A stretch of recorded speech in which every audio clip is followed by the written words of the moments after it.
ఉగాది పండగ అంటే అందరికి గుర్తుకు వచ్చేది నూతన సంవత్సరం. అలాగే ఆ రోజు ఆరగించే షడ్రుచుల పచ్చడి. సింపుల్ గా తెలుగు క్యాలెండర్లో మొదటి రోజు కాబట్టి ఉగాది పండగ జరుపుకుంటాం అని అందరూ అనుకుంటారు. కానీ అదే రోజు సరిగ్గా ఎందుకు జరుపుకోవాలో ఎప్పుడైనా ఆలోచించారా? దీనికి సమాధానం భాగవతంలో విష్ణువు దశావతారంలో ఉంది. అయితే ఈ వీడియోలో ఉగాది పండుగ వెనుకున్న కథ మాత్రమే కాదు, ఆ కథలో ఉన్న విశిష్టతని కూడా తెలుసుకునే ప్రయత్నం చేద్దాం. విష్ణువు దశావతారం గురించి ఎంతో మందికి తెలుసు, కానీ తెలియని వారికి ఒక చిన్న క్లారిటీ. యదా యదా హి ధర్మస్య గ్లానిర్భవతి భారత అభ్యుత్థానమధర్మస్య తదాత్మానం సృజామ్యహం పరిత్రాణాయ సాధూనాం వినాశాయ చతుర్కృషం ధర్మ సంస్థాపనార్థాయ సంభవామి యుగే యుగే. ఎప్పుడైతే ధర్మం గతి తప్పుతుందో, అధర్మం విజృంభిస్తుందో అప్పుడు నేను అవతరిస్తాను. ధర్మాత్ములను కాపాడి దుష్టులను శిక్షించి తిరిగి ధర్మాన్ని నిలబెట్టడానికి ప్రతి యుగంలోనూ నేను అవతరిస్తూనే ఉంటాను అని అర్థం. విష్ణువు ఎన్నో అవతారాలు ఎత్తాడు. అందులో ధర్మాన్ని స్థాపించడానికి మాత్రం 10 అవతారాలు ఎంచుకున్నాడు. వాటిలో మొదటి అవతారమే మత్స్య అవతారం. బ్రహ్మ ప్రతి ఉదయం సృష్టి నిర్మాణం మొదలుపెట్టి ఆ రోజు పూర్తయ్యేసరికి సృష్టించే కార్యాన్ని ముగించుకుని యోగ నిద్రలోకి వెళ్తాడు. అప్పుడు ప్రళయం వచ్చి సృష్టి అంతమైపోతుంది. తిరిగి మరనాడు అదే సృష్టిని మొదలు పెడతాడు. ఇలా బ్రహ్మ జీవితంలో గడిచే ఒక్కరోజును కల్పం అని అంటారు. అదే కల్పాన్ని మనిషి జీవితంలో గడిచే సమయంతో పోలిస్తే 4.32 బిలియన్ సంవత్సరాలు. దీన్ని మనం సైంటిఫిక్ గా టైం డైలేషన్ అని అంటాం. మీకు ఇంకాస్త క్లియర్ గా అర్థం అవ్వాలంటే ఇన్సెప్షన్ మూవీని ఎగ్జాంపుల్ గా చెప్పవచ్చు. నిద్రపోతున్నప్పుడు కనే కలలో గడిచే సమయం మనం మేల్కొన్నప్పుడు గడిచే సమయం కంటే వేగంగా నడుస్తుంది.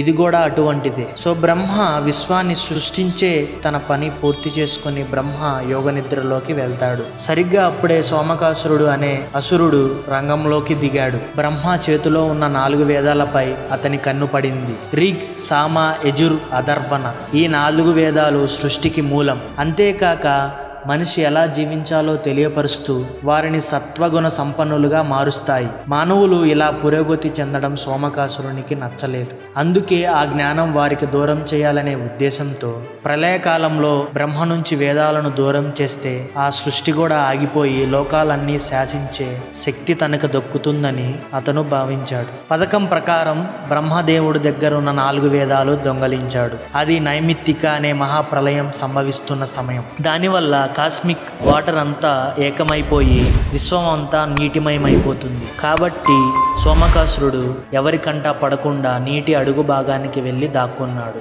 ఇక్కడ వేదాలను దొంగలించడం అంటే ధర్మాన్ని పడదోసి అధర్మాన్ని స్థాపించడమే. ముందు చెప్పిన భగవద్గీత శ్లోకాలు దీనినే సూచిస్తాయి.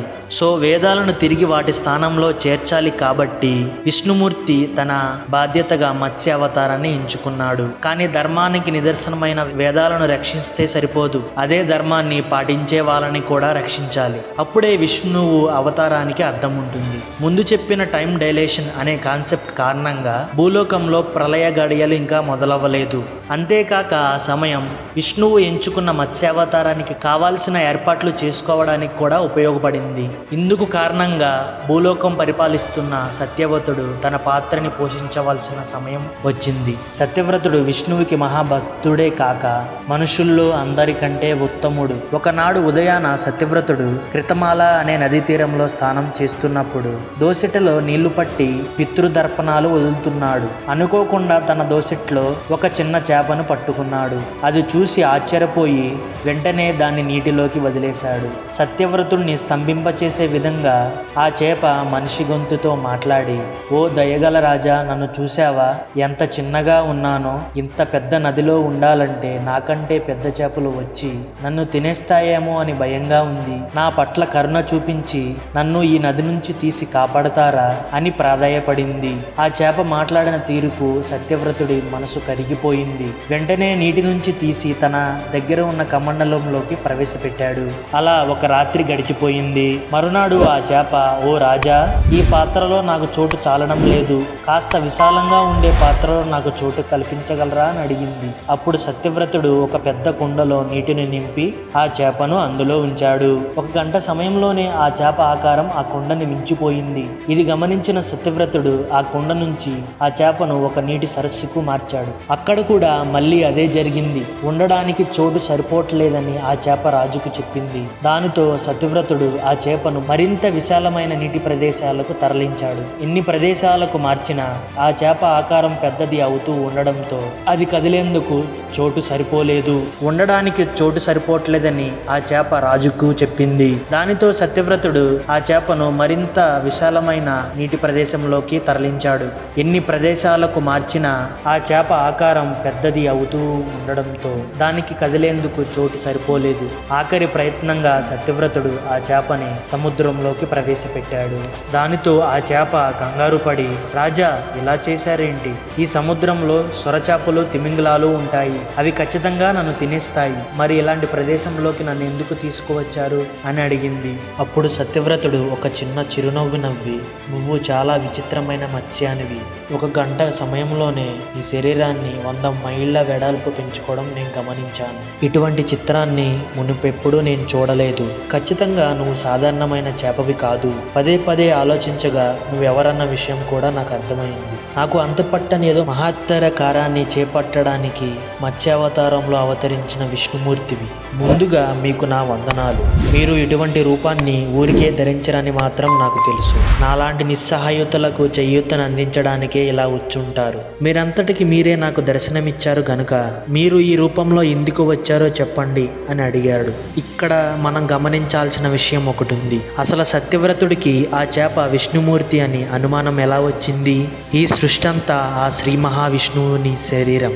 అంతేకాక ఈ సృష్టి అనంతమైనది. ఇది భగవద్గీతలో విరాట పురుషుని వర్ణంలో ఉంటుంది. ఈ 2 విషయాలు ప్రతిబింబించేలా ఆ చేప తన శరీర ఆకృతిని పెంచుకుంటూ వచ్చిన తీరును చూసి సత్యవ్రతుడు వచ్చింది శ్రీ మహావిష్ణువే అని తీర్మానించాడు. ఇక సత్యవ్రతుడు అడిగిన ప్రశ్నకు సమాధానంగా ఆ చేప, నువ్వు చెప్పింది నిజమే.